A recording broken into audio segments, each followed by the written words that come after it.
بسم اللہ الرحمن الرحیم۔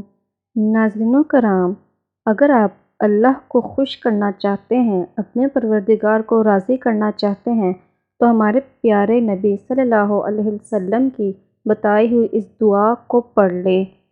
جیسا کہ اس دنیا کا مقصد ہی اللہ کو راضی کرنا ہے اور ہم اللہ کی طرف لوٹ کر جائیں گے، تو ہمارے پیارے نبی کا فرمان ہے، تمہارا رب اپنے بندے سے خوش ہو جاتا ہے جب اس کا بندہ یہ پڑھتا ہے، رب اغفر لی ذنوبی انہ لا یغفر الذنوب غیرک۔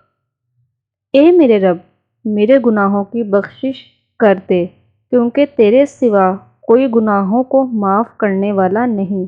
یعنی اس کو ایک بار پڑھ لینے سے اللہ آپ سے راضی ہو جاتا ہے، آپ سے خوش ہو جاتا ہے۔